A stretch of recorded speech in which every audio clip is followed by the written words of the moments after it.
এই মুহূর্তে আবহাওয়ার সবচাইতে বড় খবর। আগামীকাল বাংলার আকাশে বড় দুর্যোগ।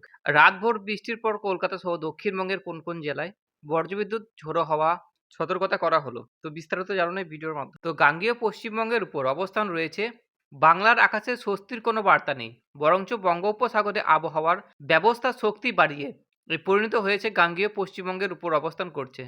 সেটি আগামী 24 ঘন্টা উত্তর পশ্চিম দিকে এগিয়ে পশ্চিমবঙ্গ, ঝাড়খণ্ড ও বিহারের দিকে যাওয়ার সম্ভাবনা রয়েছে। এর জেরে দক্ষিণবঙ্গের প্রায় সব জেলাতেই চলবে বৃষ্টি, আর কয়েকটি জেলায় ভারী থেকে অতি ভারী বৃষ্টির সতর্কতা জারি করা হয়েছে আলিপুর আবহাওয়া দপ্তরের তরফ থেকে। সবচেয়ে বড় আশঙ্কা পুরুলিয়া, বাঁকুড়া এবং পশ্চিম বর্ধমান। আইএমডি বলছে এই 3 জেলায় আগামীকাল 7 থেকে 20 সেন্টিমিটার পর্যন্ত বৃষ্টি হতে পারে। আবার কোথাও কোথাও 20 সেন্টিমিটার বেশি বৃষ্টি হওয়ার সম্ভাবনা রয়েছে। এই পরিস্থিতিতে একেবারে হালকাভাবে নেওয়া সম্ভব নয়। আলিপুর আবহাওয়া দপ্তরের তরফ থেকে কলকাতা সংক্রান্ত পূর্বাভাসের বজ্রবিদ্যুৎ 30 থেকে 40 কিমি ঘন্টায় দমকা ঝড়ো হাওয়া, ভারী থেকে অতি ভারী বৃষ্টির সম্ভাবনা রয়েছে। তো দক্ষিণবঙ্গের প্রায় সব জেলাতে আগামীকাল হালকা থেকে মাঝারি বৃষ্টি এবং বজ্রপাত সহ বৃষ্টির সম্ভাবনা রয়েছে।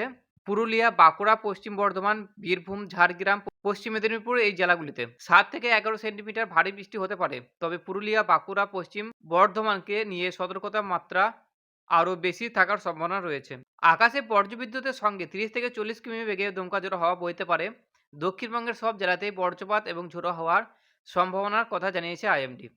উত্তর ও দক্ষিণ 24 পরগনা, পূর্ব মেদিনীপুর পরিস্থিতি আরও, সেখানে দমকা হাওয়ার গতিবেগ 40 থেকে 50 কিমি বেগে পৌঁছতে পারে। তাই ঝড় বৃষ্টির সময়ে বারান্দা, ছাদ, গাছের নিচে বা বৈদ্যুতিক খুঁটির পাশে দাঁড়ানো বিপজ্জনক হতে পারে। আইএমডি জানিয়েছে ভারী বৃষ্টির জেরে নিচু এলাকা এবং আন্ডারপাস জল জমতে পারে। পুরুলিয়া, বাঁকুড়া ও পশ্চিম বর্ধমান কিছু এলাকায় আগামী 12 ঘন্টা অল্প থেকে মাঝারি মাত্রায় ফ্ল্যাশ ফুডের বা আচমকা জল ঢোকার ঝুঁকি রয়েছে। এছাড়াও কাঁচা রাস্তার ক্ষতি, দুর্বল কাঁচা বাড়ির দেওয়াল ধসে পড়ার এবং দাঁড়িয়ে থাকা ফসলের ক্ষতির আশঙ্কা করা হয়েছে। আগামীকাল শুধু বৃষ্টি হবে কিনা এ প্রশ্ন নয়, কোনো এলাকায় জল জমবে, রাস্তা চলাচলের উপযুক্ত থাকবে কিনা সেটা গুরুত্বপূর্ণ। দক্ষিণবঙ্গের মতো উত্তরবঙ্গেও বৃষ্টি চলবে। সব জেলাতেই হালকা থেকে মাঝারি বৃষ্টি ও বজ্রপাত সহ বৃষ্টির সম্ভাবনা রয়েছে। তবে দার্জিলিং, জলপাইগুড়ি এবং আলিপুরদুয়ার দুই জায়গায় 7 থেকে 11 সেন্টিমিটার বৃষ্টি হতে পারে এবং তার সঙ্গে ঝোড়ো হাওয়া এবং বজ্রপাতের সম্ভাবনা থাকছে। পাহাড়ি এলাকায় অতিরিক্ত বৃষ্টির সময় রাস্তা পরিস্থিতি দ্রুত বদলাতে পারে। 19 থেকে 24 আগস্ট পর্যন্ত দক্ষিণবঙ্গের বিভিন্ন জায়গায় হালকা থেকে মাঝারি বৃষ্টি এবং বজ্রপাত সহ বৃষ্টির সম্ভাবনা রয়েছে।